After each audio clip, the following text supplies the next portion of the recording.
네, 이 수업은 이주민 활동가를 위한 법률 통번역 교육이라고 제가 들었습니다. 그래서 오늘부터 3주간 교재에 있는 단어들을 설명을 드릴 예정이고요. 이 이후에는 또 심화 교육이라고 해서 실제로 이렇게 소송 과정에서 볼 수 있는 문서들, 그런 것들을 직접 보시면서 제가 설명드렸던 단어들이 어떻게 나오는지 그런 거를 보실 수 있게 될 것입니다. 오늘 이제 전체 강의는 이렇게 진행이 될 것인데요. 먼저 통역인과 관련된 주의사항을 앞서 좀 짧게 설명을 드리고서 재판 절차 일반과 관련된 용어들, 특히 절차적인 게 어떻게 진행이 되는지, 그리고 오늘은 이제 민사소송과 관련된 단어들을 조금 말씀을 드릴 거예요. 그리고 다음 주에는 행정소송, 그리고 행정소송 중에 이제 특수하게 굉장히 통역이 많이 필요한 난민소송과 관련된 용어들을 특별히 말씀을 드릴 거고요. 마지막 시간에는 사실은 통역 중에 가장 중요한 분야라고 할 수도 있는데요. 형사 절차입니다. 마지막 세 번째 시간에 하는 게 형사 절차고, 관련해서 이제 검색 같은 걸 할 때 어디서 하시면 되는지 이런 거를 마지막으로 말씀드리고 3주차 강의를 마칩니다. 그래서 오늘은 이렇게 로마자 1, 2, 3번으로 표현된 부분, 이 주황색 표시한 부분을 제가 말씀을 드리게 될 예정입니다. 사실은 아직은 민사소송, 뭐 형사소송, 뭐 행정소송 이런 것들을 좀 구별하는 게 일단 그것부터가 쉽지 않을 거라고 저는 생각이 드는데요. 제일 간단한 방법은 그냥 변호사가 아닌 사람 입장에서 법원을 갈 때 이제 무슨 법원 주소를 치고 가잖아요. 그러면 그게 다 이렇게 나뉘어 있는데 행정법원이라고 되어 있는 데가 있고, 뭐 가정법원이라고 되어 있는 데가 있고, 또 뭐 똑같이 중앙지방법원이어도 그 안에 뭐 형사법정, 민사법정 이렇게 다 따로 되어 있어요. 그래서 실제로 가보시면 여기가 형사법정이고, 그러면 여기서는 뭔가 죄와 벌과 관련된 그런 것들을 다루겠거나라는 것을 아실 수가 있거든요.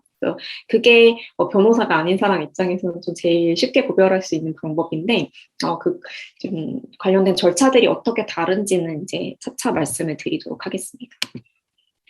먼저 주의사항과 관련된 것인데요. 제가 이거를 왜 말씀을 드리냐면, 사실은 여기 계신 분들은 이제 이주민의 권리에 좀 관심이 많으신 분들일 것으로 저는 알고 있고, 그래서 이런 일이 잘 발생하지는 않겠지만, 이주민의 이제 권리와 관련해서 통역이 워낙 중요하다 보니까 그 통역이 잘못되었을 때 이제 어떤 문제들이 발생하는지와 관련된 사례들을 제가 몇 가지 말씀을 드리고 시작을 하려고 해요.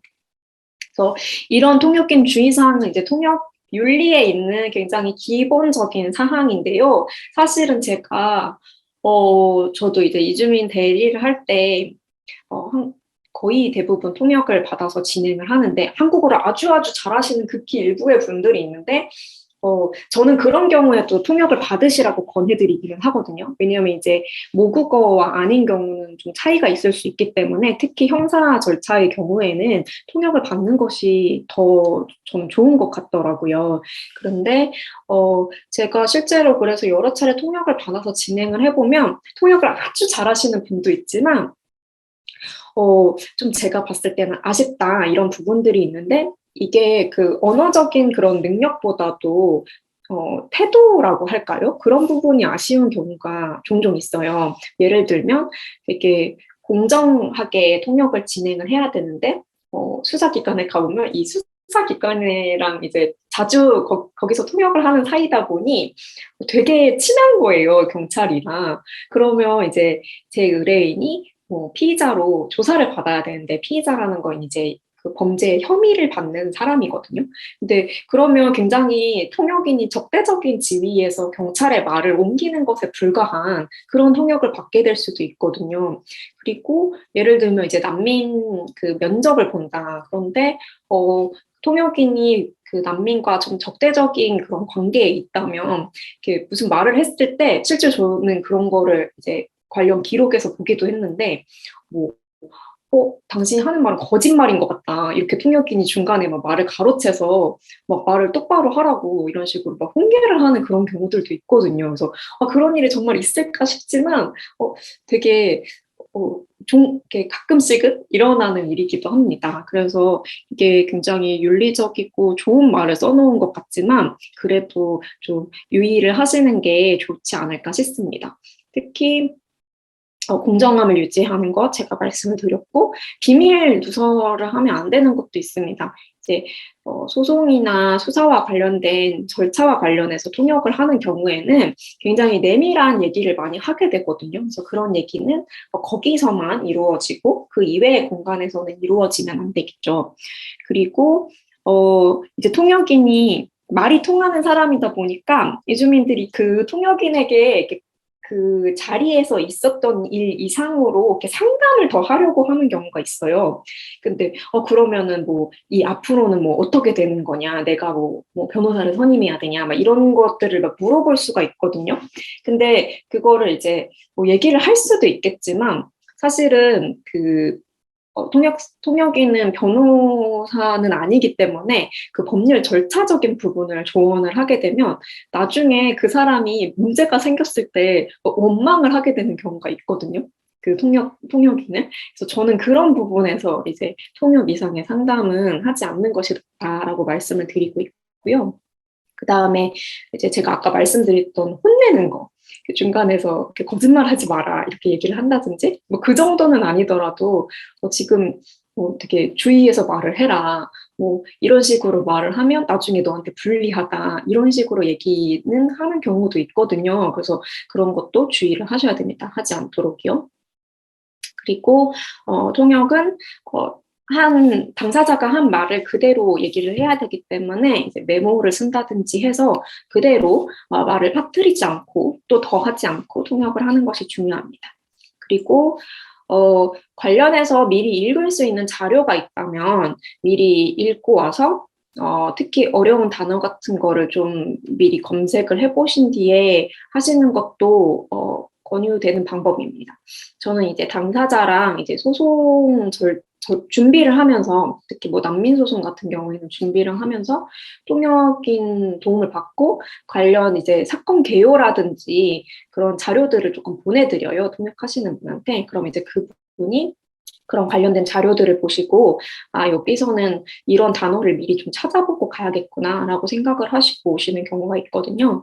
그리고 또 뭐 검찰에서 뭐 예를 들면 피의자 신문을 받는다. 그러면 사실 그 기록은 미리 볼 수는 없잖아요. 그러면 이제 중간에 그 통역인이 저한테 와서 이렇게 사건에 대해서 좀 물어보는 경우도 있더라고요. 그럼 그거에 대해서 이제 통역의 이해가 쉽도록 제가 좀 사건에 대해서 말씀을 드리기도 하고, 제가 가지고 있는 이제 소송 자료들을 혹시 뭐 이렇게 개요나 이런 부분이 조금 있으면 본인이 볼 수 있냐, 그렇게 해서 제가 좀 보여드리기도 하고, 이렇게 진행이 되는 경우도 있습니다.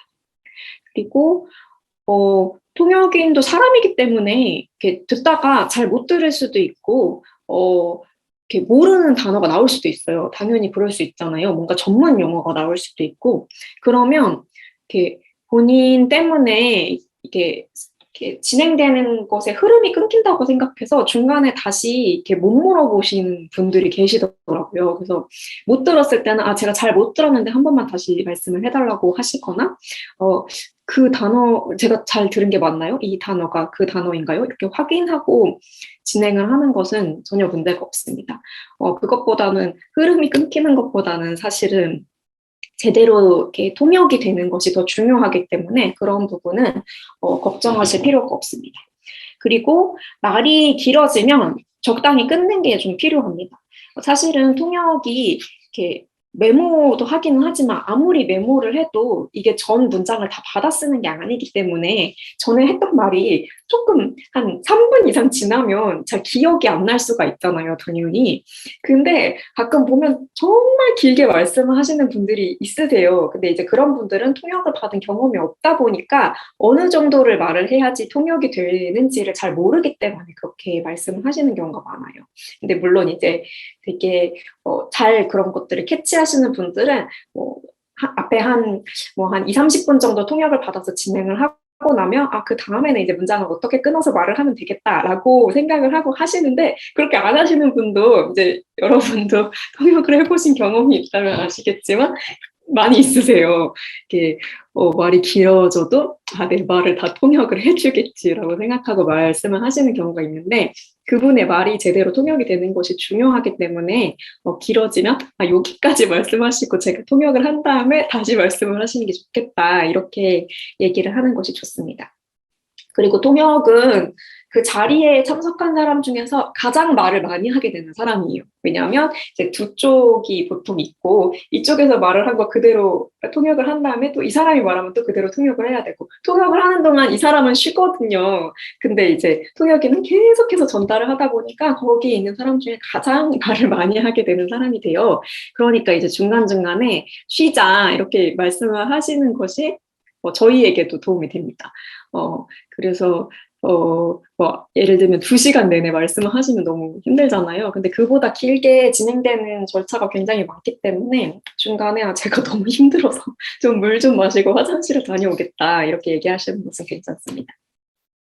그럼 이제 사례를 2가지를 제가 말씀을 드리려고 하는데 이제 제가 난민 면접 조사 과정에서 통역을 받는 것이 굉장히 중요하다고 말씀을 드렸어요. 저는 실제로 난민 면접에서 통역을 받지 않은 적은 단 한 번도 없는데요. 왜냐하면 이제 난민 신청을 하시는 분들이 대체로 한국에 온 지 얼마 안 돼서 신청을 하시고 한국어를 잘 못하는 상태에서 신청을 하시고요.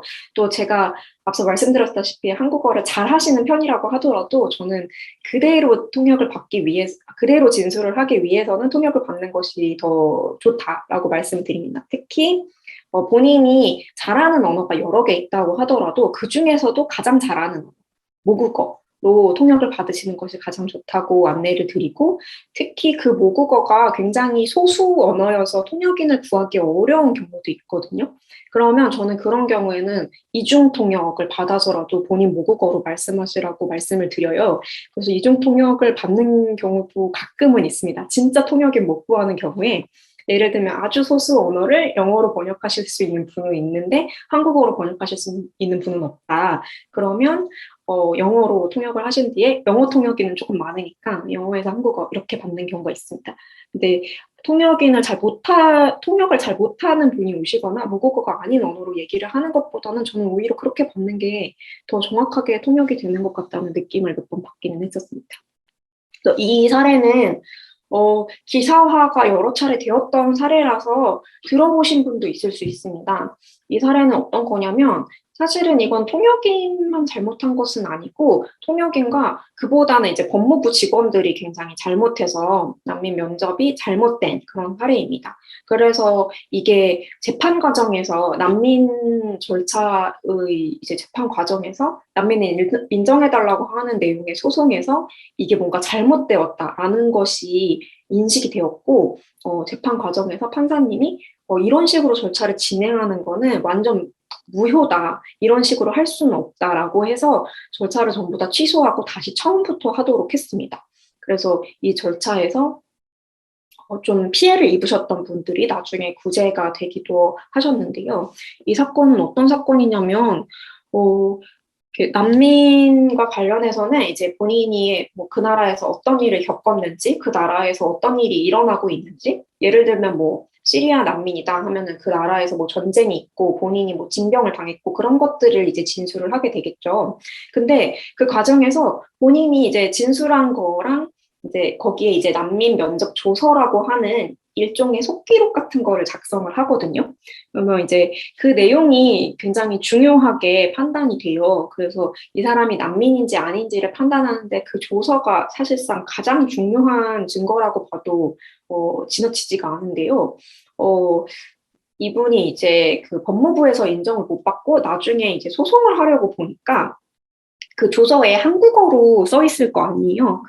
그런 기록을 조서라고 하는데 한국어로 써 있어서 내용을 몰랐었는데 나중에 한국인 변호사를 만나서 이 조서를 들고 가니 그 변호사가 왜 이런 말씀을 하셨어요? 이런 질문을 한 거예요. 그래서 이런 말이 뭐예요? 그랬더니 일하러 왔다, 뭐 돈 벌러 왔다 이렇게 얘기를 했던데 왜 그러셨어요? 그랬더니 갑자기 너무 의아해하면서 저는 그런 말을 한 적이 없는데요? 이렇게 된 거예요. 그래서 그래요? 그러면서 막 넘기면서 막 얘기를 했더니 이런 말은 어떠셨어요? 뭐 이런 말을 했는데 다 하지 않은 말이 써 있었던 거예요. 그래서 이거는 너무 이상한 것 같다라고 하던 와중에 그 변호사가 여러 개의 이제 난민 사건을 하고 있었는데 이게 이제 아랍어가 특히 좀 문제가 됐었는데 그 아랍어 관련된 통역을 한 그런 조서들이 그렇게 잘못 기재되어 있는 경우가 몇 건이 있었던 거예요. 그래서 이거는 뭔가 좀 조직적으로 문제가 있는 것 같다라고 해서 재판 과정에서 이게 허위로 작성되었다는 것을 굉장히 주되게 주장을 하였고 그게 받아들여지게 된 케이스예요.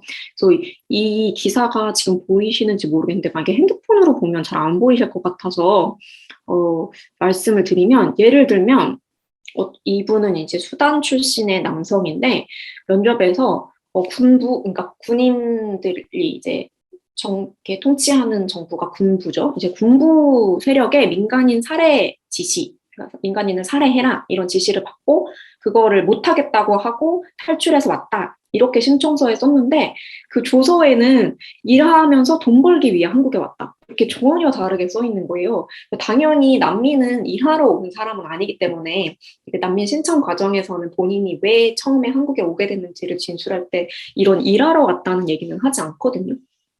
그리고 사실은 난민을 만약에 거짓말로 인정을 받으려고 한다고 하더라도 이런 말을 하지는 않겠죠, 상식적으로. 그러니까 굉장히 이상한 말이 써 있는 것이었어요. 제가 사례를 조금 이해하실 수 있게 써봤는데 이게 실제로 이 B 씨라는 피해자한테 일어났던 일이고 기사에 써 있는 내용이에요. 보면 이분은 이제 이집트 출신의 남성이었는데요. 아랍어 통역이는 한국 사람이었어요. 한국 사람인데 좀 젊은 한국 사람이었다고 하더라고요. 근데 이제 난민 면접을 받으러 가서 아랍어로 본인이 왜 난민 신청을 했는지 설명을 하려고 했는데 그 면접관은 이제 통역인은 아니고 그 법무부 공무원이겠죠? 공무원이 굉장히 고압적인 태도로 똑바로 앉아라 이렇게 얘기를 한 거예요. 그래서 사실은 통역을 아무리 받아도 그 약간 태도나 표정이나 이런 것들로 되게 이 사람이 나쁘게 말하고 있다는 것은 알 수가 있잖아요. 근데 여러분도 사실은 출입국에 가보면 그런 나쁜 공무원들을 좀 보시기도 했을 거라는 생각이 드는데요. 그래서 이 사람은 특별히 굉장히 나쁜 사람이었어요. 그래서 똑바로 앉으라고 하면서 별 말을 안 하는데 타자를 치고 있는 거예요. 아직 내가 무슨 말을 안 했는데 이미 타자를 치고 있어요. 그래서 좀 이상하다? 근데 뭐 이렇게 내 말을 쓰는 게 아니라 뭔가 다른 말을 쓰고 있는 건가 싶어서 가만히 있었는데 계속 쓰고 있었고. 그래서 나중에 이제 보니까 그 조서에 자기가 하지 않은 말이 써 있었던 거죠. 그리고 심지어는 어떤 말도 써 있었냐면 거기에 이제 외국에 있는 형을 한국어로 불러서 나중에 함께 일을 하고 싶다. 자기가 난민 인정을 받으면 그렇게 하고 싶다라고 써 있었는데 이 사람은 형이 없어요. 실제로 형이 없고 자기한테는 쌍둥이 동생만 형제가 있는데 형을 불러서 하고 싶다. 이런 말을 당연히 했을 리가 없죠. 그래서 너무 말도 안 되게 써 있어서 재판 과정에서도 이게 특별한 증거가 없더라도 진술만으로도 다 인정이 된 거예요. 이런 말이 써 있을 리가 상식적으로 없기 때문에. 네. 그런데 이게 이 사람 한 사람만의 일이 아니라 허위로 이렇게 작성이 된 게 최소 57건인 것으로 법무부 조사 결과 파악이 되었다고 합니다. 너무너무 많이 피해를 받은 거죠. 그래서 실제로 이걸 피해자들이 나중에 얘기를 하기로 이분도 이제 일자리를 찾으러 한국에 왔다. 이게 정말 모든 그 50 몇 건에 공통적으로 써 있는 얘기였는데 이분이 이렇게 진술을 했다고 써 있다는 얘기를 들었을 때 자기는 진짜 머리 위로 막 폭탄이 떨어진 것처럼 너무 충격을 받았다. 이런 얘기고 이분도 수단에서 오신 분인데 한국 같은 나라는 이렇게 본인한테 정당한 대우를 해줄 줄 알았는데 너무너무 절망적이었다. 이런 얘기이고요. 이분들은 대부분 이제 새로 조사를 받거나 나중에 난민 인정을 받은 분들도 있습니다. 그래서 이게 이제 이 통역사가 대학생이었는데 아랍어 통역 아르바이트를 하면서 제대로 통역을 안 했고 이 사람의 진술로는 나중에 이제 한 줄 한 줄 통역을 해줬다고 하는데 피해자들은 그렇게 한 줄 한 줄 통역을 받은 적이 없다 이렇게 얘기를 했고요. 이 내용을 읽어보시면 굉장히 외국인 분들이 이 실제로 난민 신청을 하셨던 이주민 분들이 좀 충격을 받았을 수 있는 그런 내용들입니다. 시간 관계상 넘어가고요. 이 사례 두 번째 사례는 이거는 또 오히려 더 기사가 많이 나와서 요 사건 자체는 보셨을 수도 있는데 이제 이 사건이 통역이 조금 문제가 있었다는 것은 모르셔도 요 사건 자체는 들어보셨을 거예요. 이게 이제 고향에서 풍등을 날리려고 하다가 그게 이제 저요조 쪽에 떨어져가지고 불이 되게 크게 난 그런 사건이거든요. 이런 사진을 보신 적이 있다면 그 사건인데요.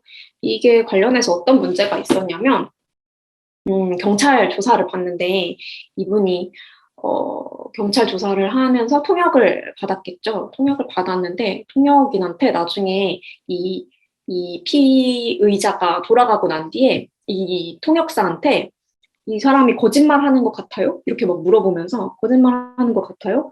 통역할 때 이 A씨가 뭐 약간 태도가 어때요? 이런 식으로 통역인한테 굉장히 막 질문을 많이 한 거예요. 이 사람의 어떤 주관적인 판단을 요하는 그런 질문을 많이 하고 실제로 첫 번째 조사 때 이 사람이 동석을 했었는데 나중에도 이 질문을 한 나중에도 계속해서 통역인으로 동석을 할 사람인데도 이렇게 계속해서 질문을 하고 판단을 요하고 그러면 사실 이 과정에서 경찰과의 관계에서 좀 이 사람에 대해서 부정적인 어떤 인식을 가지게 되면 그 이후에 통역에 영향을 미칠 수밖에 없거든요. 그래서 이거는 사실 뭐 통역인이 잘못했다기보다는 경찰이 굉장히 잘못을 한 것인데요. 이 과정에서 인권위에 진정을 했어요, 피해자가. 그래서 인권위에서는 그 통역인을 조사하는 것은 하지 마라. 그런 거는 하면 안 된다. 통역인한테는 중립성이 중요하기 때문에 하면 안 된다. 이런 의견을 밝혔습니다. 그래서 이제 이런 앞선 사례들이 그런 극단적인 사례들도 있다라는 점을 양지하시면서 이 얘기를 들으시면 어떨까 싶습니다. 그래서 지금부터는 단어와 관련된 설명이고요. 그에 앞서서 이제 재판 절차가 어떻게 진행되는지 조금 간단하게 설명을 드릴게요.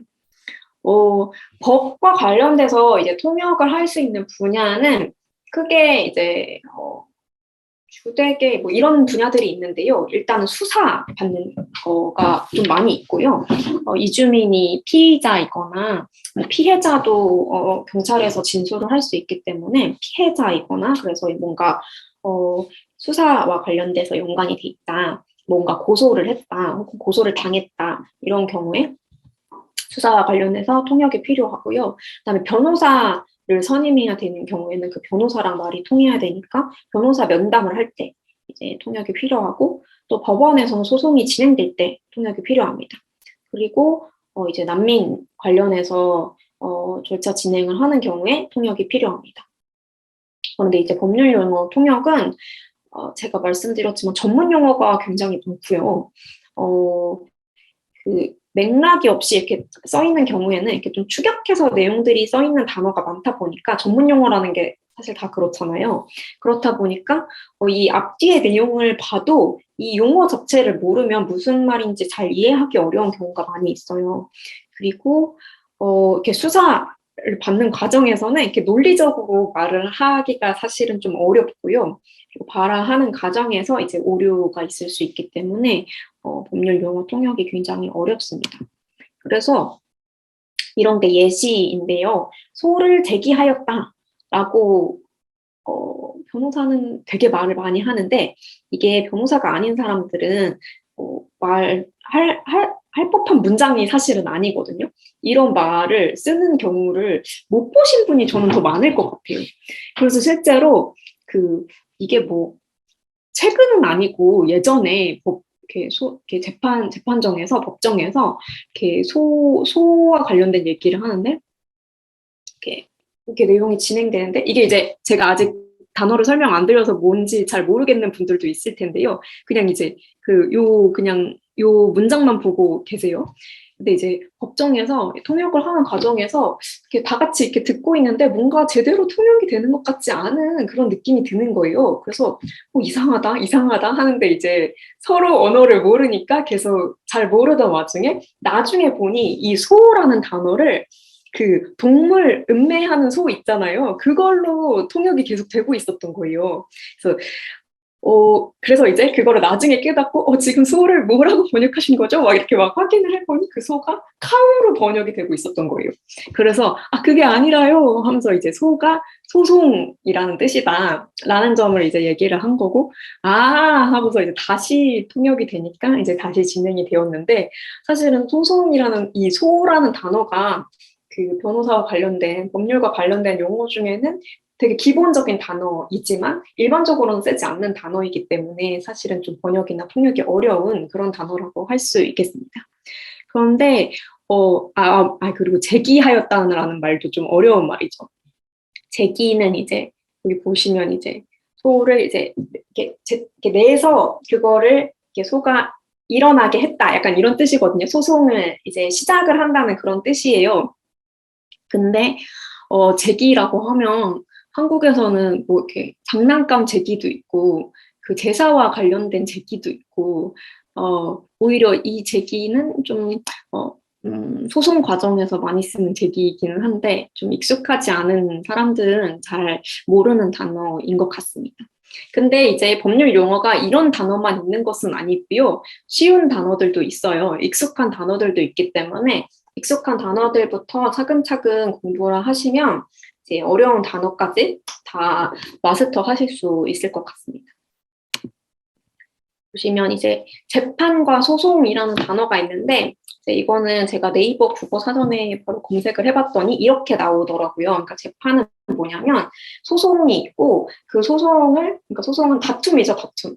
원고 이게 당사자 간의 다툼인데 이 다툼을 해결하기 위해서 뭐 이 사람들끼리 싸울 수도 있지만 도저히 해결이 안 될 때 우리 그러면 법원에 가보자라고 해서 법원에 가서 이 소송을 해서 법원에서 약간 이렇게 공권력을 발휘를 해서 A의 말이 맞다 이런 식으로 판단을 내리는 일이 재판입니다. 그래서 뭐 재판이라는 절차가 거의 모든 나라에 아마 있을 것 같고요. 한국에서도 재판은 뭐 조선시대에서도 뭐 재판은 있었고 아주 오래전부터 관련된 그런 법에 따라서 일어나는 그런 것들이었습니다. 그리고 소송은 이런 재판에 의해서 이런 다툼을 확정해 달라고 법원에 이렇게 요구를 하는 것을 소송이라고 합니다. 그래서 민사소송, 형사소송 이런 것들이 있고요. 여기가 이제 법원입니다. 저는 종종 가는 곳이고요. 서초동에 있습니다. 서초역이랑 교대역 사이에 이제 법원이 있는데요. 근처에 가보시면 이제 이런 건물을 보실 수가 있어요. 여기 이렇게 법원이라고 크게 써 있고요. 뭔가 재판 절차에 가서 통역을 하신다면 여기에 가서 통역을 하시게 됩니다. 대부분의 나라가 법원은 이렇게 뭔가 좀 이렇게 높은 곳에다가 막 이런 식으로 짓는 그런 경우들이 많이 있는 것 같아요. 그래서 보시면 그런 뉴스를 보시거나 이렇게 신문 기사를 잘 보시는 분들이면 대법원, 뭐 고등법원, 뭐 지방법원 이런 단어를 들어보셨을 수도 있어요. 그래서 그게 무슨 말인지 혹시 궁금해 보신 적 없으신가요? 이게 한국에서는 한국도 그렇지만 많은 나라들에서 판단을 여러 번 받을 수가 있어요. 한 번만에 끝나버리면 이렇게 이거는 저 판사님만 그렇게 생각하는 거지 아무리 생각해도 내 말이 맞는데 다른 판사님은 다르게 생각할 수도 있지 않을까? 이렇게 생각할 수 있잖아요. 그래서 약간 한국인은 삼세판이라는 말을 들어보셨는지 모르겠어요. 그래서 실제로 법원에서도 3번 절차를 걸칠 수 있게 되어 있고 그거를 이제 쉽게는 1심, 2심, 3심 이렇게 말을 하는데요. 그래서 1심에서 뭔가 이거에 만족을 못하겠고 여기에 대해서 불만을 제기하고 싶다라고 하면 2심에 가서 다시 판단을 받고 2심에서도 이거는 못 받아들이겠다라고 하면 다시 3심에 가서 판단을 받습니다. 이렇게 3번 판단을 받을 수 있고 그 1심에 해당하는 것이 이제 각 지역들에 있는 가장 많은 법원이죠. 지방 법원인데요. 보시면 이제 지방 법원은 앞에 이렇게 이름이 붙어요. 그 지역의 이름이 붙습니다. 다들 어디에 사시는지는 제가 모르지만 일단 서울이 앞에 있으니까 서울을 말씀드리면 서울 지방법원 이렇게 붙는 건데 서울은 또 사람이 굉장히 많이 살잖아요. 그래서 서울 지방법원 이렇게 안 하고 그 지역별로 서울 중앙지방법원, 서울 동부지방법원 이런 식으로 이렇게 그 동서남북과 중앙으로 해서 5개의 지방 법원이 있습니다. 그리고 뭐 의정부에 있다. 그러면 의정부 지방법원. 뭐 광주다. 그러면 광주 지방법원. 이런 식으로 지역 이름이 붙어서 지방법원에서 제일 처음 소송이 진행됩니다. 그리고 서울은 또 이렇게 사람이 많고 사람이 많다는 건 사건이 많다는 뜻이거든요. 그래서 사건을 다 처리를 할 수가 없기 때문에 이제 행정법원, 가정법원 이런 식으로 사건마다 특수한 사건을 담당하는 그런 법원들이 있고요. 이런 가사나 행정소송은 그러면은 다른 지방에서는 어떻게 하냐 하면은 이 부산지방법원이 있다. 그럼 여기서는 그냥 가정사건이든 행정사건이든 다 이 부산지방법원에서 해요. 근데 이제 그 안에 부서가 나뉘어 있는 거죠. 근데 이제 사건 수가 서울만큼 많지는 않기 때문에 이렇게 부산지방법원이 있고 다만 이제 동부와 서부로 이렇게 나뉘어서 거기에 이제 가지처럼 이렇게 지원이라는 게 있어요. 그리고 이렇게 제가 크게 네모 처리한 이 1심에서의 사건이 끝나면 지방법원에서 고등법원으로 올라갈 수가 있어요. 고등법원은 전국에 이렇게 하나, 둘, 셋, 넷, 다섯, 6개가 있거든요. 이게 이제 사람이 좀 많고 지역적으로 좀 중심이 되는 곳들이 여기에 있는 것입니다. 서울고등법원, 뭐 대전, 대구, 부산, 광주 다 사람이 많은 도시니까 아마 다들 아는 도시일 것 같고요. 또 수원이 또 그 지역을 아우르는 그런 약간 지리적인 이유가 있어서 경기도권에서는 수원에 고등법원이 있습니다. 그리고 여기서도 만족을 못하면 제일 마지막에 대법원에 가죠. 대법원은 딱 한 군데 있고요. 어디에 있냐면 서초역에 있습니다. 근데 대법원은 저도 사람을 만나러는 가봤지만 사건을 하러 가본 적은 없어요. 왜냐하면 대법원은 대체로 이제 서류로 판단을 하고 실제로 거기로서 이렇게 진술이 많이 일어나거나 그렇지는 않습니다. 그래서 이거는 이제 법원 홈페이지에 있는 도식을 가지고 온 것이고요. 그래서 3번에 걸쳐서 한다라는 것을 이해를 하시면 됩니다. 그리고 제가 말씀드린 대로 이제 지방법원, 고등법원, 대법원 이렇게가 있는데요.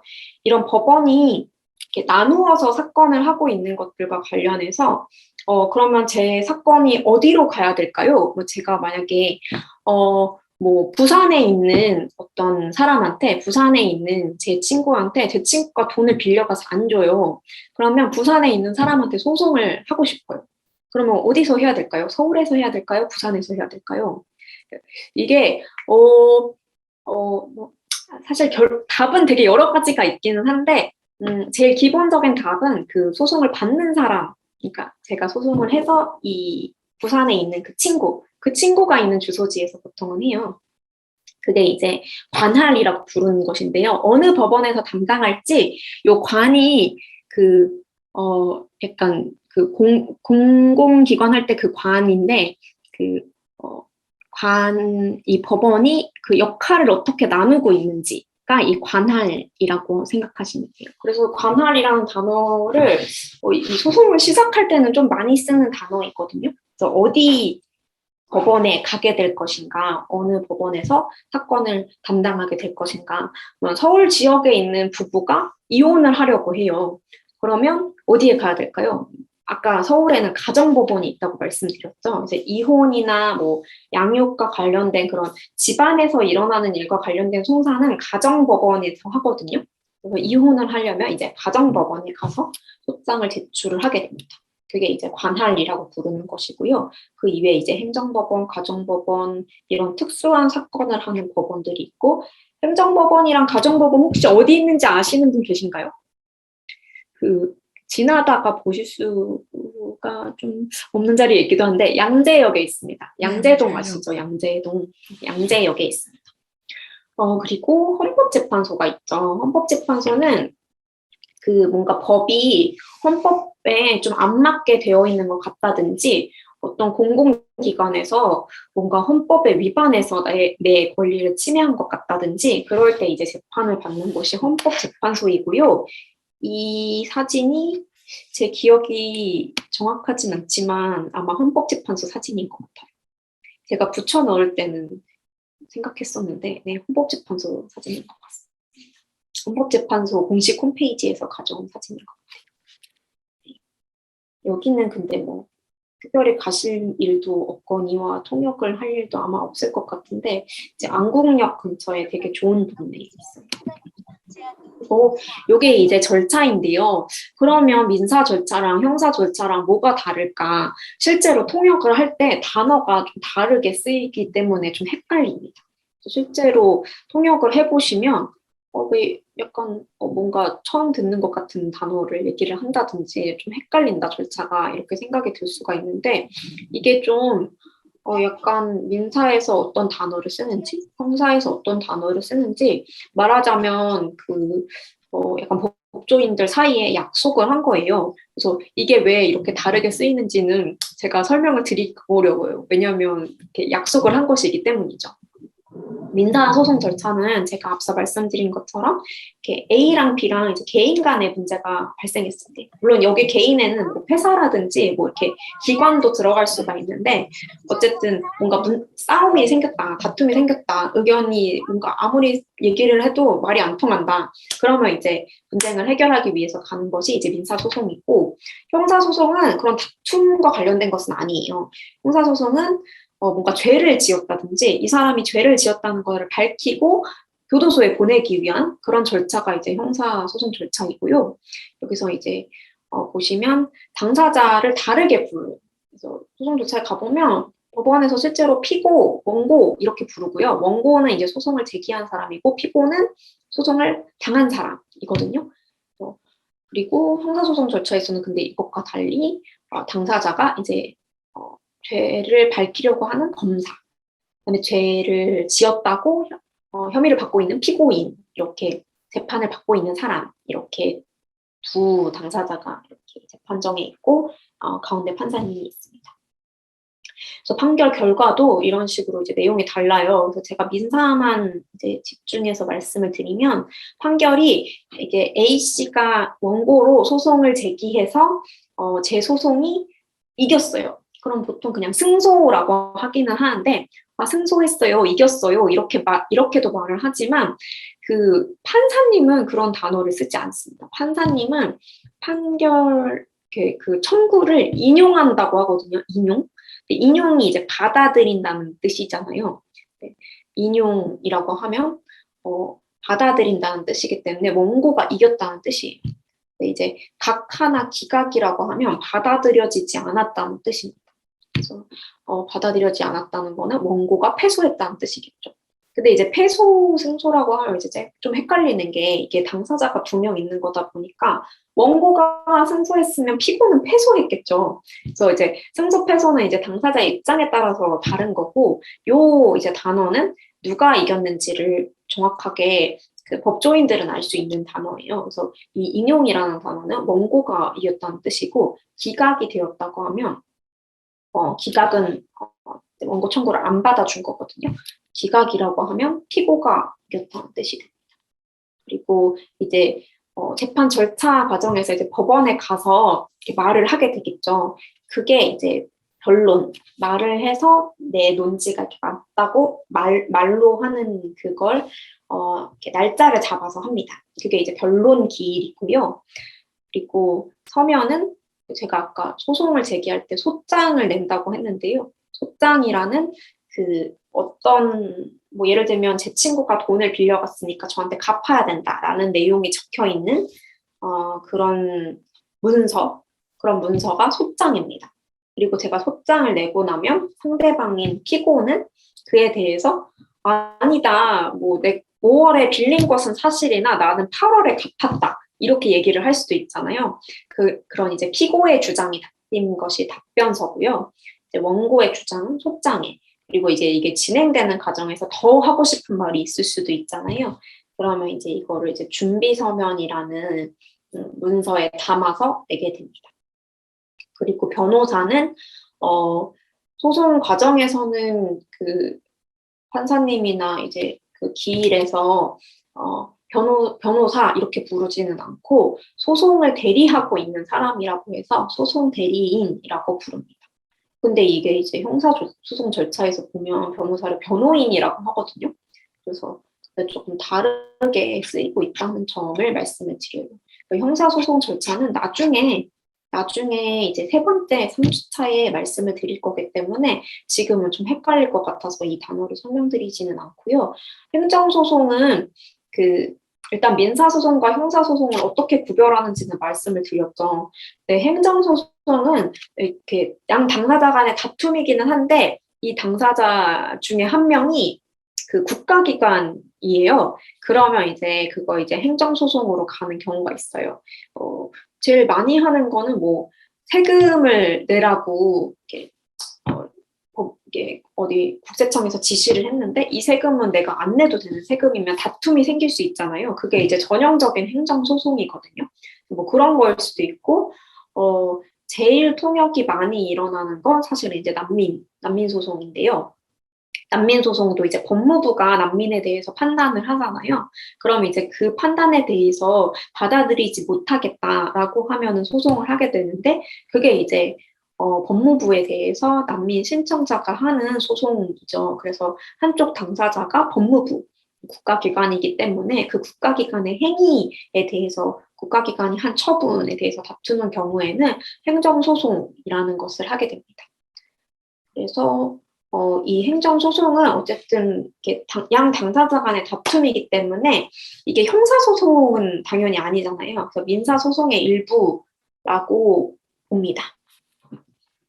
그래서 일단은 요 민사소송 절차만 생각을 하시면서 보시면 될 것 같아요. 근데 이게 나라마다 재판 절차가 사실은 다르잖아요. 그래서 모든 단어가 이렇게 1대1 매칭되는 단어는 없을 수도 있어요. 그런 단어가 뭐 있는 나라도 있겠지만 아닌 나라도 있을 수 있거든요. 예를 들면 저는 사실 이제 다른 언어는 잘 모르고 영어만 조금 할 수 있는데 영어에서 보면은 예를 들면 미국의 이렇게 판결문 같은 걸 보면은 제가 곧바로 해석이 잘 안 되는 경우도 있는데 그게 약간 절차적으로 좀 다르기도 하고 단어가 똑바로 이렇게 한국어로 그대로 번역될 수 없는 단어들도 있기 때문에 그렇거든요. 그래서 실제로 뭐 이렇게 헐리우드에서 만들어지는 소송 관련된 그런 재판 관련된 영화들을 보면 번역이 조금 제가 보기에는 잘 안 된 것 같은 그런 드라마나 영화들도 많이 있어요. 그게 이제 전문 용어를 잘 알지 못하는 사람들이 만들 때에는 또 그게 통역을 아주 잘하는 사람, 번역을 아주 잘하는 사람이라고 하더라도 그 용어를 정확히 몰랐을 때는 그런 문제가 생길 수가 있습니다. 그래서 되게 사실은 좀 쉽지 않을 거라는 생각이 들기는 하지만 그래도 이제 이런 단어들을 보시면서 이제 본인이 통역을 하실 때, 번역을 하실 때 어떤 용어로 번역을 하면 좋을지 이렇게 생각을 해보시면 도움이 될 것 같습니다. 그래서 일단 재판 절차는 제가 이제 소장을 법원에 내면서 시작이 된다고 말씀을 드렸죠.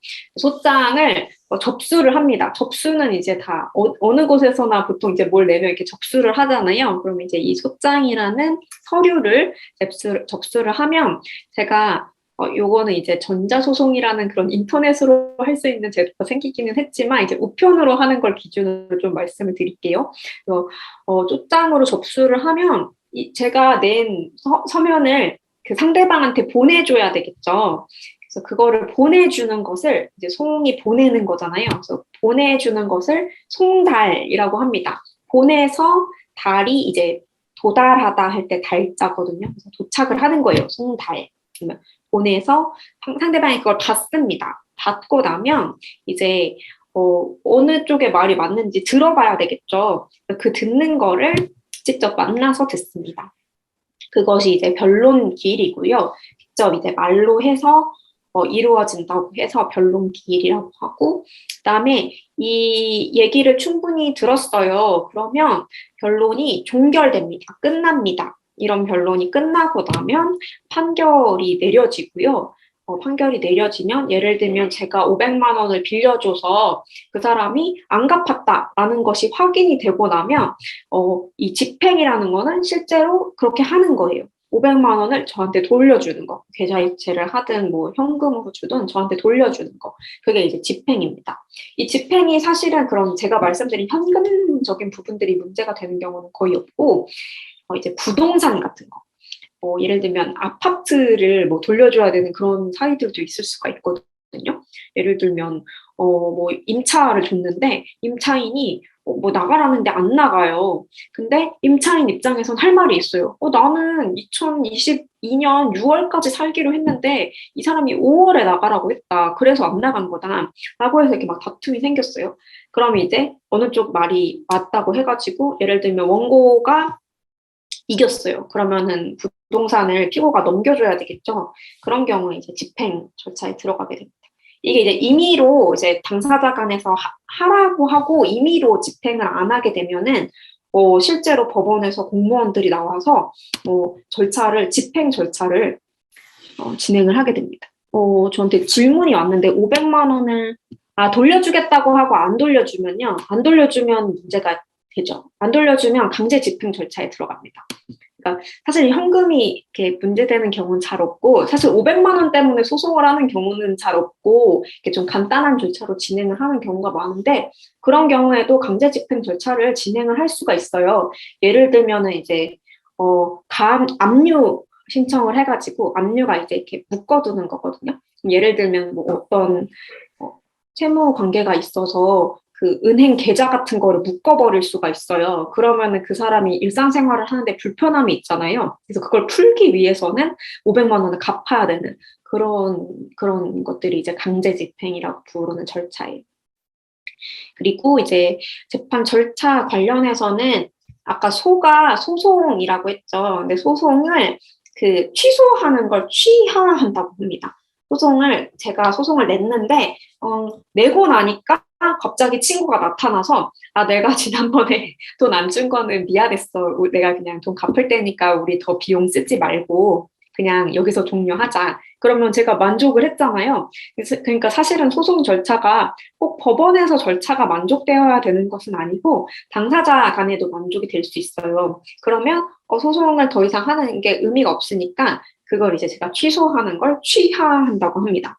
그리고 소송을 진행을 하는데 각하라는 게 있어요. 이제 이게 기각이랑은 다른데, 이것도 원고가 지는 건데, 왜 지냐면, 뭔가 소송을 하기 위해서 갖춰야 되는 조건 같은 것들이 있을 수 있어요.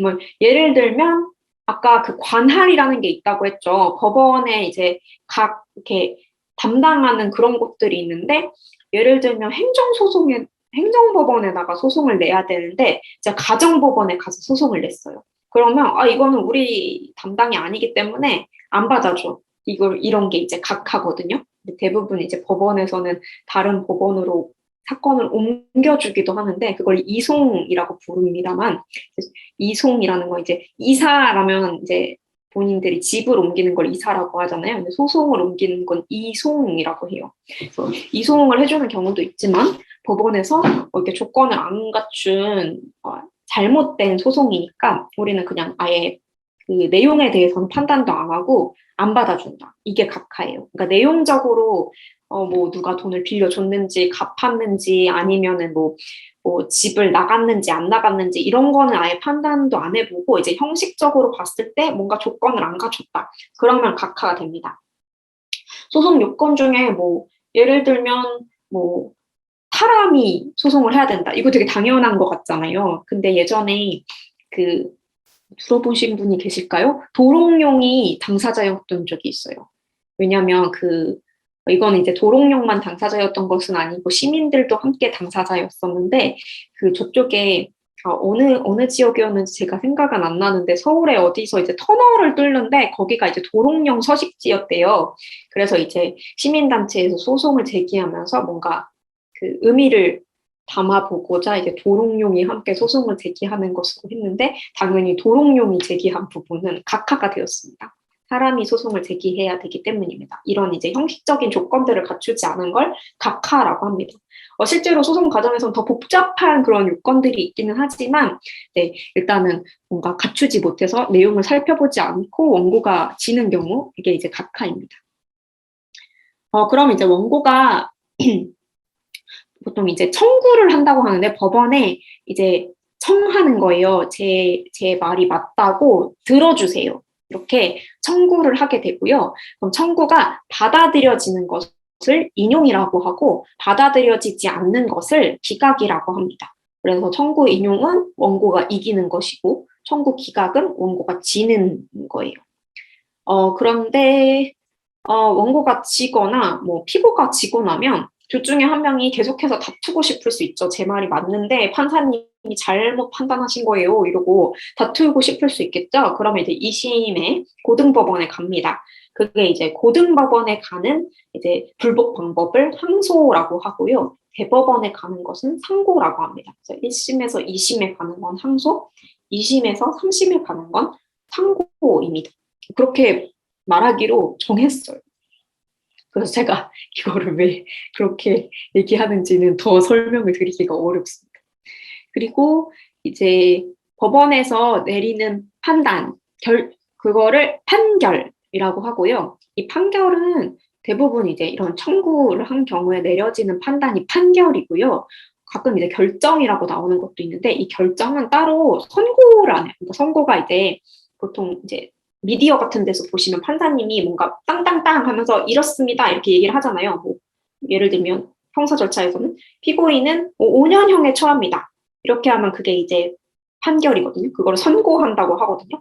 근데 선고하는 게 아니라 이제 결정하는 것들도 있어요. 예를 들면 제가 뭐 이렇게 소송 중간에 이렇게 재산적으로 저 상대방이 내 돈을 빼돌릴 것 같아요. 그러니까 자기가 이게 계좌에 가지고 있는 돈을 나한테 갚아야 되는데 뭐 부인 명의로 돌린다든지 자식들 명의로 돌린다든지 이럴 수 있잖아요. 혹은 막 어디다 숨겨서 못 찾게 만들 수 있잖아요. 이게 소송 과정에서 굉장히 빈번하게 일어나는 일이거든요. 특히 서로 재산 관계를 잘 알고 있는 이혼 소송 절차에서 이런 일이 되게 많아요.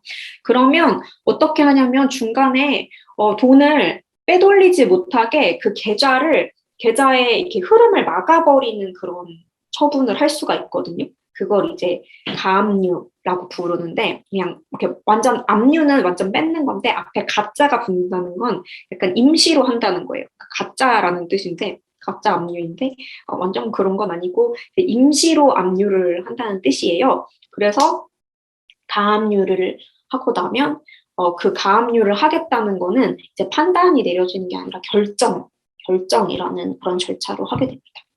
그리고 이제 그보다도 약하게 이렇게 명령하는 것들이 있어요. 명령은 어떤 경우에 하냐면 되게 많은 게 있지만 뒤에 제가 구체적으로 나오는 것들이 있으니까 이건 마지막 부분에 설명을 드릴게요. 그래서 이제 법원이 판단을 하는 건 대체로 판결이라고 생각을 하시면 됩니다. 그래서 여기서도 아까 판결 선고 이렇게 말씀드렸죠.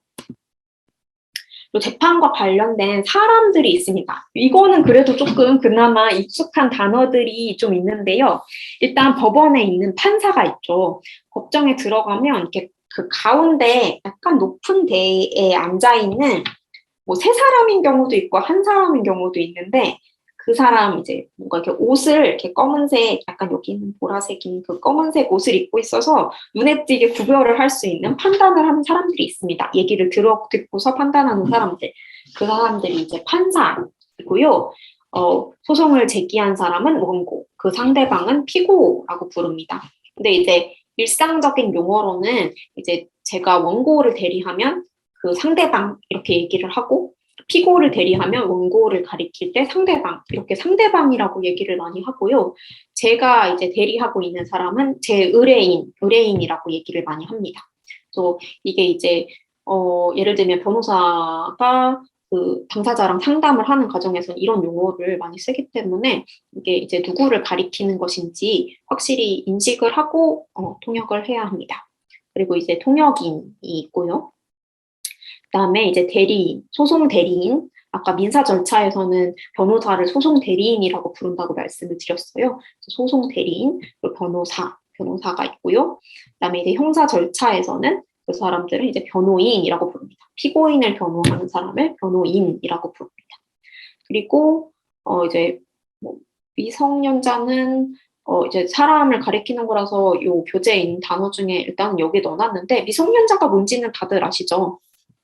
한국에서는 지금 성인 연령이 19세로 되어 있기 때문에 19세 미만은 미성년자라고 부릅니다. 성년이 아닌 사람. 소송과 관련해서 드는 모든 비용들을 이제 통틀어서 소송 비용이라고 말을 하는데요. 가장 일반적으로 생각하시는 것은 변호사 선임료입니다. 변호사 선임료는 뭐 비용은 변호사마다 다르겠지만 이제 변호사를 선임하는 비용을 약간 법률적으로는 변호사 수임료, 변호사 선임료 이렇게 얘기를 하는데 이렇게 말씀하시는 분들은 잘 없기는 하고 이제 변호사 비용 이렇게 보통 말씀을 많이 하시지요.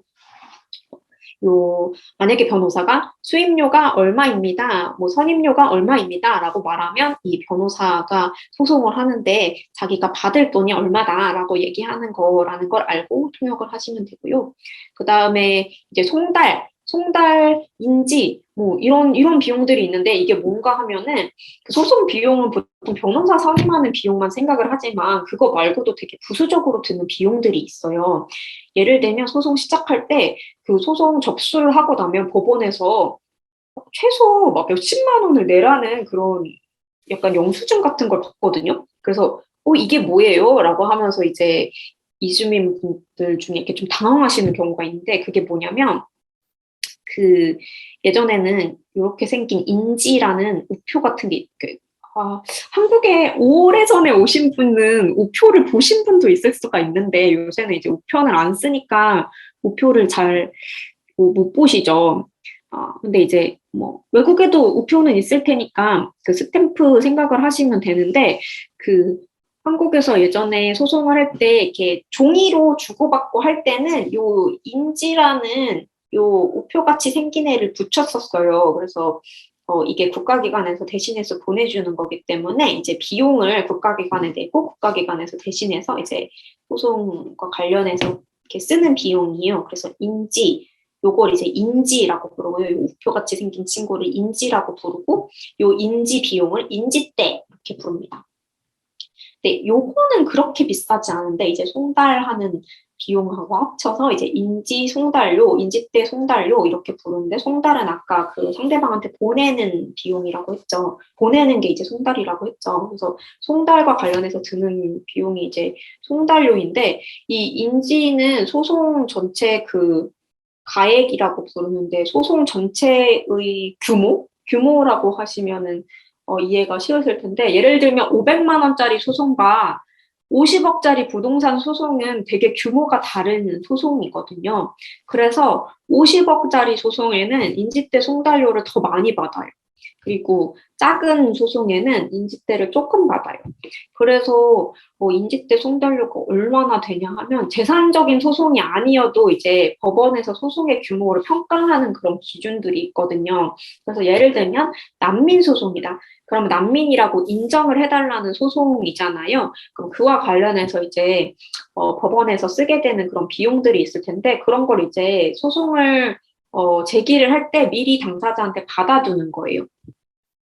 그렇게 되면 난민 소송을 한번 내면 보통 한 2, 30만 원 정도는 지출을 해야 됩니다.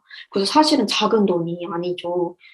그래서 한국에서 일을 하지 못하고 있는 경우이거나 실제로 뭐 기초생활수급을 받는 분도 있을 수 있고 뭐 영주를 하시는 분 중에 그다음에 이제 뭐 아주 다양한 케이스가 있을 수 있죠. 그래서 소송 비용을 이런 인지대 송달료를 지출하기 어렵다라고 판단되는 경우에는 법원에서 도와줍니다. 그거를 구조한다고 하는데 그게 약간 인명 구조하는 거랑은 좀 다르고 도와주는 거거든요.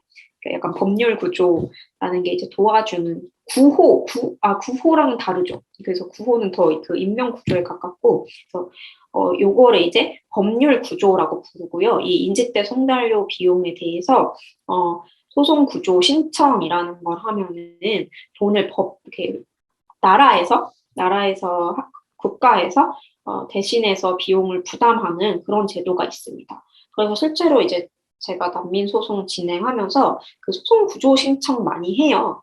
인제대 송달료를 좀 면제해달라는 취지의 그런 신청을 하게 됩니다. 그래서 소송구조 신청이라고 하면은 법원에다가 이제 이런 비용을 안 내도록 도와달라라고 하는 그런 신청입니다.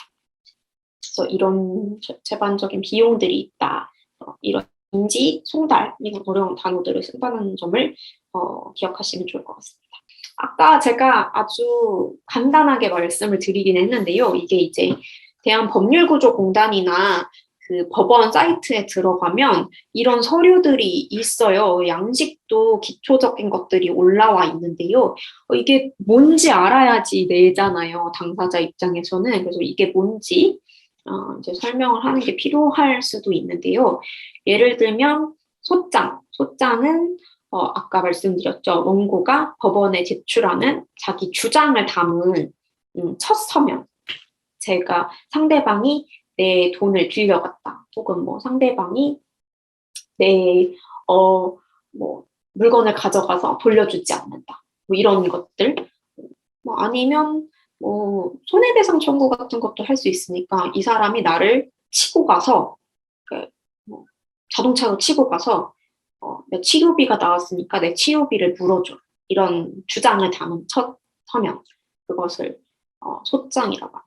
제가 아까부터 이제 서면이라는 표현을 쓰는데 소송과 관련된 서류들을 보통 서면이라고 많이 해요. 근데 사실 서면이라는 말이 잘 쓰는 단어는 아닌데 일반적으로 왜 이렇게 법률 관련된 용어에서는 많이 쓸까 하면 좀 어색한 그런 한자어를 쓰는 경우에는 그게 약간 일본식 한자어인 경우가 많아요. 한국이 이제 이런 근대적인 형태의 재판 절차가 그 한국이 예전에 일본의 식민지였던 시절이 있었죠. 그때 이제 근대 현대적인 그런 제도들이 갖추어졌었어요. 그때 이제 일본식 용어를 많이 사용하게 되면서 지금도 굉장히 어려운 표현들이 많이 남아 있긴 합니다. 그래서 좀 단어가 이해가 안 되면 이게 약간 한자 때문이다 이렇게 생각을 하시면 되겠습니다.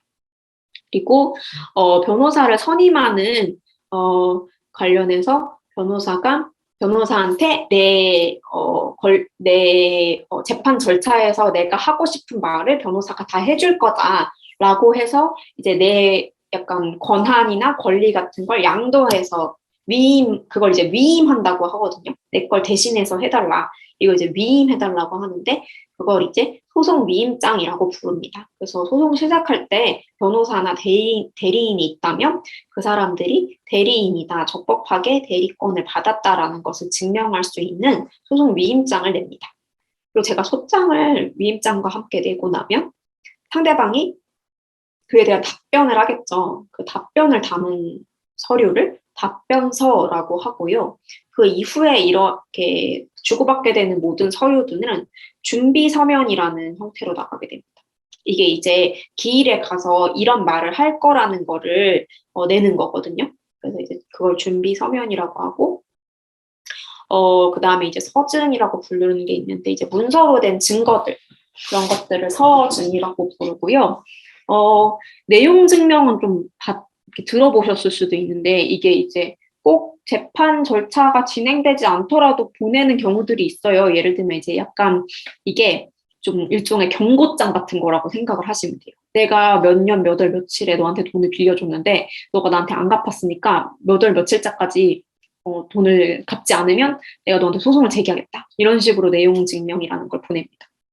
근데 이게 나중에 그 증거로 쓸 수가 있어요.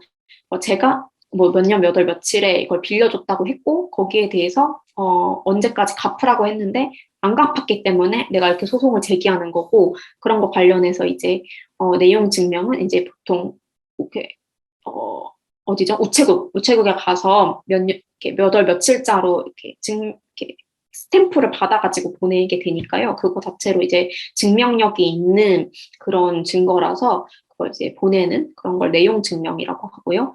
그 다음에 이 소개속 증명원은 왜 말씀을 드리냐면 그 체류 자격 내지 비자 같은 거 연장 신청을 할 때 소송을 하는 비자로 체류를 하는 경우에는 그 출입국에서 소개속 증명원이라는 그 서류를 가지고 오라고 하는 경우가 있어요. 그래서 이게 체류 자격 연장을 할 때 출입국에서 요구하는 서류입니다.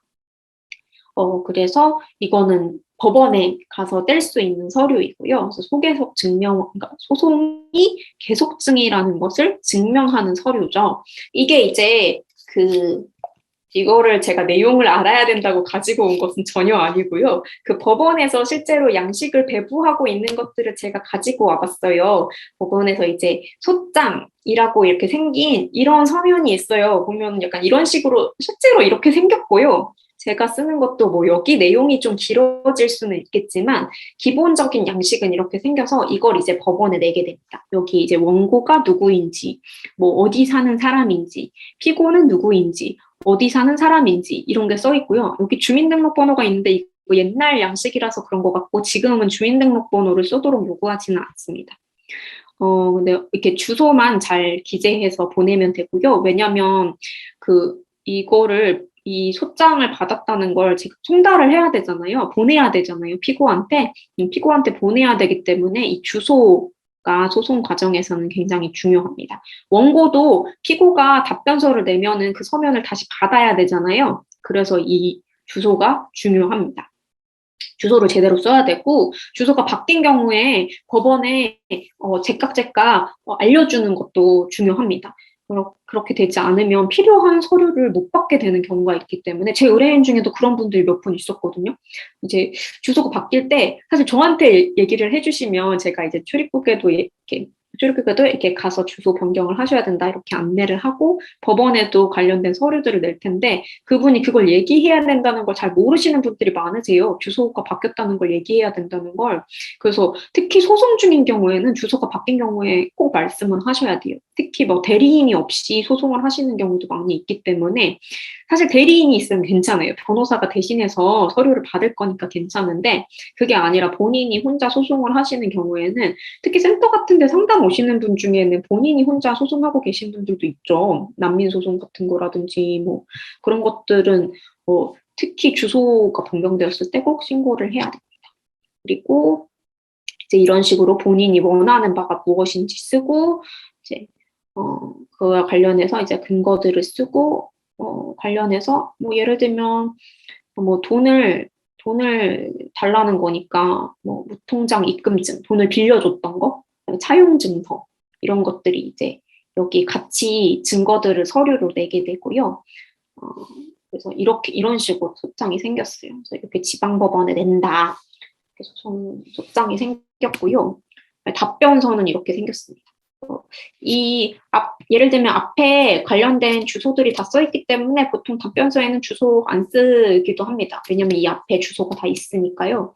그래서 여기에 대해서 답변은 당연히 원고가 패소해야 된다는 내용이겠죠. 그래서 원고의 청구를 기각한다라는 내용의 답변을 합니다. 그래서 이렇게 판사님이 판단을 해주세요라는 뜻이거든요. 그래서 이렇게 생겼고요. 그래서 이제 요 밑에 이제 청구 원인에 관한 부분은 자기 주장을 씁니다. 그래서 여기 소장에서 청구 취지라는 것은 자기가 소송에서 얻고자 하는 바, 판사님이 판단을 내려주셨으면 하는 내용, 그 내용을 이제 청구 취지에 쓰고 그것과 관련된 근거들은 청구 원인이라고 해서 이렇게 이 원인이라는 부분에 씁니다.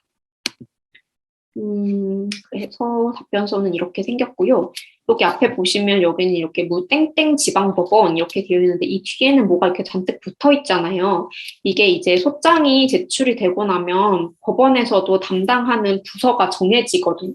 그래서 이제 답변서를 낼 때에는 이제 어느 판사님이 담당을 하는지를 알게 돼서 이거를 낼 때 접수를 할 때 그 법원에서 민원 접수하는 데서 받을 거 아니에요. 그러면은 어느 판사님한테인지 바로 보낼 수 있게 이렇게 어느 판사님인지 써주는 그런 경우가 있습니다.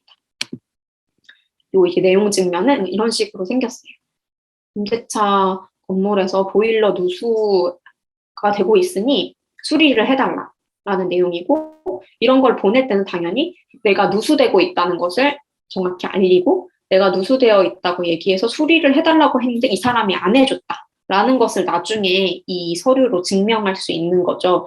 그래서 이거를 이 사람한테 예를 들면 임차 건물인데 임대인이 그 건물에 같이 살아요. 그 뭐 원룸이어서 임대인은 뭐 1층에 살고 저는 뭐 3층에 사는데 그 사람한테 직접 이런 서류를 줄 수도 있잖아요. 근데 그렇게 하면 증명력이 별로 없을 수 있어요. 나중에 피고가 안 받았다고 딴소리를 할 수도 있거든요. 그렇기 때문에 이렇게 내용 증명이라는 형태로 우체국에 가서 붙이면 우체국에서 몇 월 며칠자로 붙인 건지 이렇게 그 스탬프가 찍히거든요. 그러면 이제 이거를 보냈고 그렇게 내용 증명을 보내면 이제 등기 붙일 때랑 마찬가지로 직접 그 상대방이 받아서 그 사람한테 줘야 되고 그 사람이 사인을 하기 때문에 그 사람이 분명히 확인을 했다 이 내용을 그런 것들을 이제 증명하는데 이 내용 증명이라는 것을 씁니다. 그래서 이런 일련의 재판 절차는 결국에 내가 맞다라는 것을 주장하는 절차이고요. 그와 관련해서 이제 입증을 해야 되는 것이고 증명을 해야 되는 것이죠. 내 주장이 맞다는 것을 근거를 들어서 설명을 하는 그런 과정입니다. 모든 재판 절차가 그렇습니다. 그래서 이 주장과 관련해서 뭔가 이렇게 그걸 입증할 수 있는 그런 것들 뭐 그게 사물일 수도 있고 사람일 수도 있고 뭐 서류일 수도 있는데요. 그런 것들을 전부 다 합쳐서 증거라고 합니다. 증거. 뭐 증거 아까 이제 그 소장에서 보셨지만 뭐 돈을 빌려준 경우에는 그 계좌 내용. 아니면 돈을 빌려줄 때는 항상 여러분도 돈을 빌려줄 때는 항상 증거를 남겨야 됩니다. 요새는 뭐 현금으로 빌려주는 경우 잘 없기 때문에 계좌이체 내역이 보통 남아있지만 현금으로 빌려주는 경우도 있잖아요. 그런 경우에는 이제 차용증이라는 서류를 써서 남기거나 아니면 하다못해 그 돈을 빌려주는 장면을 사진으로라도 찍어서 남겨둬야 됩니다. 그래서 그런 것들이 전부 다 증거이고요. 그다음에 그런 것들을 보여줌으로써 판사님한테 내 말이 맞다고 그런 입증하는 그런 과정, 그게 이제 증명이고, 그걸 이제 예를 들면 원고가 내가 돈을 빌려줬다라고 주장을 할 때는 그거를 증명할 책임이 원고한테 있겠죠. 그런 것들을 이제 소송 과정에서 본인의 주장을 누가 입증해야 되는지, 누가 증거를 내서 판사한테 보여줘야 되는지, 그런 것들이 이제 증명 책임입니다. 예를 들면 원고는 내가 돈을 빌려줬다고 주장을 하고 거기에 대해서 증명 책임은 원고가 지는 거고 피고가 만약에 그중에 내가 500만 원 빌린 건 맞는데 그중에 300만 원은 갚았다 라고 주장을 한다면 그거에 대한 증명 책임은 피고한테 있겠죠. 그거를 이제 증명 책임이라고 합니다. 그리고 그다음에 이제 증인이 법정에 나와가지고 직접 말을 하는 경우가 있어요. 이제 뭐 예를 들면 돈을 빌려주는 장면을 봤다든지, 뭐 사고가 난 장면을 봐서 거기에 대해서 뭔가 본 게 있다든지, 그런 이제 관련된 법률 관계를 설명해 줄 수 있는 사람, 그런 사람이 이제 증인입니다. 그래서 이 사람이 법원에 나와서 얘기를 하게 되면 그 사람 이름을 판사님이 안 부르고 증인 이렇게 얘기를 하거든요. 근데 보통 이제 그 증인으로 나오신 분들이 본인을 부르는 건지 잘 모르니까 예를 들면 제 이름 최초록인데 법원에서 최초록 씨 이렇게 부르면 저인지 아는데 증인 이러니까 이게 뭐 날 부르는 건가? 이렇게 생각할 수 있잖아요. 그래서 실제로 답변을 잘 못하시는 분들이 많으세요. 판사님이 요새는 좀 설명하시는 분들도 있더라고요. 제가 증인이라고 하면 당신을 가리키는 거니까 제가 증인이라고 하면 답변을 해주세요. 이렇게 설명을 하시는 분들도 있더라고요. 그래서 입증할 수 있는 그런 증거가 사람인 경우에는 증인이라고 하고요. 그 증인은 법원에서는 거짓말을 하면 절대 안 되고요. 그 법원에서 거짓말을 하는 경우에는 따로 처벌하는 규정도 있어요. 형법에. 그게 이제 위증이라고 말하는 죄인데, 그래서 앞서서 이제 사실대로 말할 것을 선서를 하고요. 그다음에 증인이 기일에 나가는 걸 출석한다고 하고, 그거는 이제 저희 출석하는 거랑 똑같아요. 그리고 증인을 불러야 될 거 아니에요, 법원에서. 그럼 이렇게 부르는 절차를 소환한다고 합니다. 그 증인을 부르는 걸 소환한다고 하고요. 그다음에 이거는 이제 형사 절차라서 증인 신문은 형사 절차인데 나중에 형사 절차에서 설명을 드리고 이것도 이제 형사 절차라서 형사 절차에서 설명드릴 건데, 진술은 뭐냐면, 이제 제가 아까부터 이제 진술이라는 표현을 좀 쓰기는 했는데, 대체할 말이 별로 없어가지고 계속 진술이라고 하기는 했는데, 그, 뭐 증인이나 뭐 당사자나 피고인이나 이런 사람들이 법원에서 이렇게 얘기를 하잖아요. 그걸 진술한다고 해요. 그리고 이제 증거가 진짜가 아니라 뭐 만든 거라든지 그런 걸 이제 위조했다고 하고, 위조 지폐 이런 말 들어보셨죠? 지폐를 가짜로 만든 걸 위조 지폐라고 하잖아요. 그래서 그런 것들을 증거를 가짜로 만든 경우 그런 걸 위조했다고 하고, 그다음에 더 자세히는 서류가 가짜인 경우에 거짓 서류라는 말보다는 허위 서류라는 말을 많이 쓰고요. 진술, 증인의 말이 가짜인 경우에 허위 진술, 그리고 그 자체를 위증이라고 합니다. 그래서 위증은 형사처벌을 받을 수 있는 굉장히 심각한 행위이고요. 그다음에 뭐 얘기를 쭉 다 했는데 믿을 수가 없어요. 증인이 한 말을. 그런 걸 이제 신뢰성이 부족하다 이렇게 얘기를 하기도 하고, 신빙성이 결여되어 있다. 발음도 어렵네요. 신빙성이 결여되어 있다. 이렇게 표현을 합니다. 형사 절차에서는 이 표현을 굉장히 많이 쓰는데 워낙 잘 쓰는 단어가 아니다 보니까 무슨 뜻인지 이해하지 못하는 경우가 있는데, 이 신빙성 결여라는 말이 나오면 믿을 수 없다, 믿을 수 없다는 뜻입니다. 간단하게 말하면 믿을 수 없다는 뜻입니다. 그 다음에 재판 일정과 관련해서 이제 판사님이 실제로 기일에서 이런 말을 쓰기 때문에 이 말을 통역해야 되는 경우들이 있을 수가 있습니다. 예를 들면 오늘이 변론 기일이에요. 그럼 변론 기일이 뭔지, 변론을 하는 날을 이제 변론 기일이라고 하는 건데, 선고 기일은 언제입니다. 이렇게 판사님이 얘기하시는 경우가 있어요. 그럼 선고 기일이 뭔지 설명을 해야겠죠. 선고 기일은 선고하는 날을 선고 기일이라고 합니다. 그 남미 절차에서 이제 워낙 당사자 소송이 많다 보니까 판사님이 매번 똑같은 문구를 말하는데, 그 문구 중에 하나가 선고 기일은 언제입니다. 안 나오셔도 됩니다. 이렇게 얘기를 하거든요. 그게 이제 선고하는 날, 결과가 나오는 날이 선고 기일입니다. 그 기일을 미루는 걸 기일 연기라고 하고요. 휴정을 하는 경우가 있는데, 그 재판 사이에 저희 수업 시간 중간에 이제 쉬는 시간을 가지는 것처럼 재판도 사이사이에 쉬는 시간을 가져요. 판사들도 사람이라 쉬어야 돼가지고, 그래서 그걸 이제 쉬는 거, 휴정이라고 합니다. 그리고 이런 변론 전체 절차를 마치는 것을 변론 종결이라고 하고요. 보통 굉장히 복잡한 사건의 경우에는 이런 변론 기일을 여러 차례 진행하는 경우도 있거든요.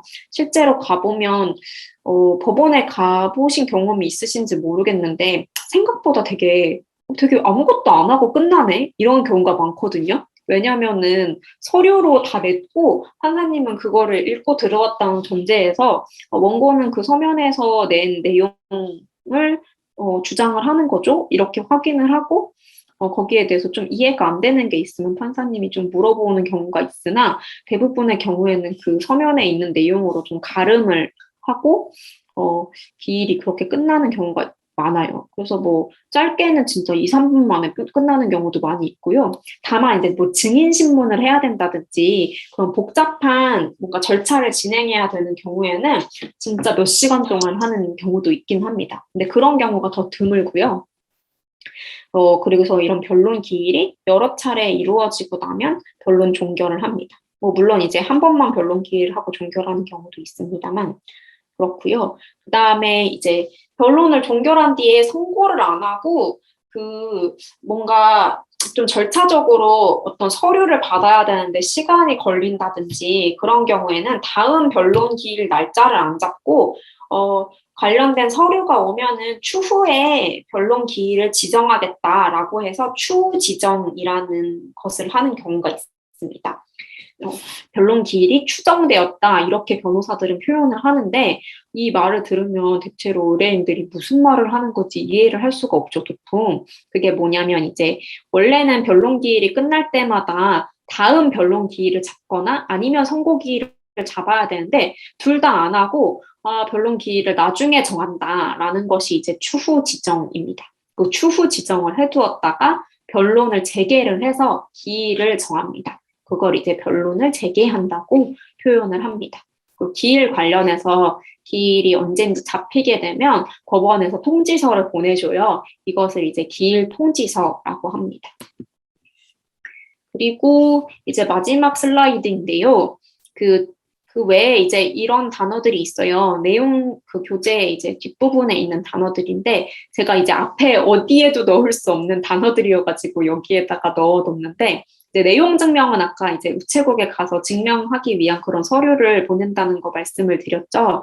그리고 지급 명령이라는 것은 그 재판, 뭐 이것도 일종의 재판이라고 볼 수 있는데 일반적인 재판은 아니고 좀 간이한 절차로 법원에서 판단을 받고 끝내는 그런 절차인데 이게 뭐냐면 사건이 되게 간단해요. 내가 돈을 빌려줬고 이 사람이 안 갚은 게 되게 명백해요. 내가 증거만 내면 판사님이 다 판단해가지고 피고도 반박을 할 수가 없는 그런 굉장히 간단한 사안이에요. 그러면 막 판사님 뭐 데려다 놓고 뭐 기일도 열어가지고 뭐 원고 피고 오라고 하고 막 증인 오라고 하고 막 이렇게 막 복잡하게 사건을 할 필요가 없잖아요. 그런 경우에는 간단하게 이제 지급 명령 신청서라는 것을 원고가 내고 거기에 대해서 법원에서 보기에도 이거는 뭐 상대방이 반박을 할 수가 없겠다라고 하면은 그냥 그대로 지급하라 이런 내용의 지급 명령이라는 것을 법원에서 내립니다. 이거는 이제 기일이 열리거나 그런 것이 아니고 선고도 내려지지 않아요. 그냥 서류로 왔다 갔다 하거든요. 이거를 이제 지급 명령이라고 합니다. 그래서 이런 거를 제가 이제 뭐 센터 같은 데서 상담하면서 이제 이런 법률 금전적인 법률 상담할 때 언제 권장을 하냐면 돈이 되게 소액이에요. 사실 소액이라고 부르는 건 이제 법률가 기준의 사건에 있어서 소액이고 당사자들한테는 되게 큰 돈이죠. 예를 들면 법원에서는 소액을 나누는 기준이 2천만 원이거든요. 그거는 이제 2천만 원이 소액이라서 그런 것은 아니고 법원에 들어오는 사건들은 이제 단위가 워낙 큰 사건들도 많기 때문에 2천만 원 미만의 사건은 소액 사건이라고 해서 판사가 한 명만 있고 이렇게 절차가 되게 빠르게 진행되는 그런 것들이 있어요. 그래서 2천만 원을 기준으로 하는데 저는 뭐 2천만 원도 아니고 예를 들면 뭐 300만 원, 500만 원 이렇게 300만 원, 500만 원 정도의 돈을 빌려줬는데 이거는 소송을 해서 이길 수 있는데 소송을 하면 변호사 비용이 더 많이 드는 그런 사건들이 있잖아요. 그런 경우에는 이제 증거들이 명확하고 이거는 그냥 법원에 신청서 내면 되겠다라는 경우에는 이제 지급 명령 신청서라는 걸 쓰시게 해가지고 관련 자료들을 첨부해서 법원에 내면 그거는 이제 비용이 더 이상 들지 않아요. 왜냐하면 변호사 비용 같은 게 없으니까. 이게 이제 예를 들면 글로벌 센터나 뭐 거기서 이제 봉사하는 그런 변호사들이 간단한 내용을 써줄 수 있다. 그러면 이제 지급 명령 신청서라는 걸 써서 법원에 제출을 하면 바로 그냥 판결이랑 똑같은 효력이 있거든요. 그대로 지급을 해야 되는 그런 지급 명령이라는 것이 나옵니다. 그래서 그런 것이 이제 지급 명령이고요. 보정 명령은 이런 명령이라는 게 어쨌든 법원에서 하는 판단이기 때문에 명령이 나오는 거고요. 명령이니까 따라야겠죠. 명령이 뭔지 다들 아시잖아요. 그 명령이랑 똑같은 거거든요. 그래서 명령이니까 따라야 하는 그런 내용이고요. 보정 명령은 뭐냐면 그 법원에 서류를 제출을 했는데 어떤 뭐 내용들이 조금 빠져 있어요. 예를 들면 제가 뭐 피고 주소를 써서 냈어야 되는데 주소가 빠져 있다든지 아니면은 그 인지대 송달료를 내야 된다고 말씀을 드렸는데 인지대 송달료를 안 냈어요. 이런 것들이 빠져 있으면 법원에서 보정을 하라고 이거를 다시 해서 써서 제출을 하거나 돈을 안 낸 게 있으면 내라 이런 보정을 하라는 명령을 내립니다. 그것이 이제 보정 명령이고요. 가압류 가처분은 약간 임시적인 처분이거나 임시적인 압류인데 제가 가압류는 아까 뭔지 말씀드렸죠. 그러니까 압류는 이렇게 뺏는 게 이렇게 압수하는 그런 게 이제 압류인데 완전 이렇게 영구적으로 압수를 하는 게 아니라 이 재판 절차가 끝날 때까지는 적어도 예를 들면 이혼 소송을 하는데 얼마를 위자료로 줘야 되는지를 모르지만 이 상대방이 다 이거를 돈을 처분해버리면 안 되니까 이 절차가 끝날 때까지는 이 1억짜리 계좌는 더 이상 쓸 수가 없게 막아버리는 거예요. 그러면 나중에 위자료가 뭐 한 2천만 원, 1천만 원 이렇게 나온다고 하더라도 그 중에 이제 1천만 원을 지급을 하면 되는 거고 그 자기가 가지고 있는 계좌가 막혀버리는 그런 것이 이제 가압류고 재판 절차 진행을 하고 나서 나중에 가서 돈을 못 받으면 너무 억울하잖아요. 돈을 다 처분해버려서 못 받으면 안 되니까 법원에서 이제 가압류라는 절차를 진행을 하고 가처분은 처분을 미리 해주는 거예요. 예를 들면 처분을 미리 안 해주면 손해가 발생해버리는 그런 것들도 있거든요. 이게 사실은 뭐 이주민 관련 사건 하면서 많이 하게 되는 경우는 없고 이게 막 특허 관련해서 특허가 뭔지 아세요? 뭐 예를 들면 막 기술적인 거나 뭐 저작권 하면 이제 음악 뭐 이런 것들 많이 생각하시는데 이 사람이 막 내 거를 침해해서 쓰고 있어요. 근데 더 이상 못 쓰게 하고 싶어요. 근데 소송 결과는 안 나왔어요. 근데 이 사람이 계속해서 쓰면 내 어떤 저작권이나 특허권 같은 게 침해될 수가 있잖아요. 그런 경우에 이 사람이 재판 절차 끝날 때까지는 적어도 좀 못 쓰게 해달라. 결과가 나올 때까지는. 물론 결과가 나오면 내가 이기면 더 이상은 이제 영구적으로 못 쓰는 거고 아니면 내가 지면 그 이후에는 쓸 수 있는 그런 식으로 이제 재판 절차에서 미리 좀 처분을 해서 손해를 방지하는 그런 것들이 가처분이라고 합니다. 네, 그래서 이런 단어들이 좀 어려운 단어들이고요. 오늘 배운 단어들은 그래서 재판 절차에서 전반적으로 쓰이는 그런 단어들을 말씀을 드렸어요. 그래서 이거는 뭐 꼭 민사 절차에서 제가 많이 쓰는 단어들을 설명을 드리기는 했지만 법률 용어와 관련해서 통역을 할 때 뭐 되게 처음 들어보고 생소하지만 어려운 단어인데 되게 많이 나오게 돼서 통역을 하는 과정에서 모르면 좀 헷갈리는 그런 단어들을 좀 위주로 말씀을 드렸습니다. 그중에서 좀 더 생소한 단어도 있기는 하지만 일단은 더 익숙한 단어 위주로 조금 공부를 해보시고 이게 좀 더 익숙해지시면 조금 더 어려운 단어 이렇게 단계적으로 나아가서 결론적으로 이제 모든 단어를 좀 익숙하게 배우실 수 있는 그런 절차가 될 수 있지 않을까 그렇게 생각을 합니다. 그래서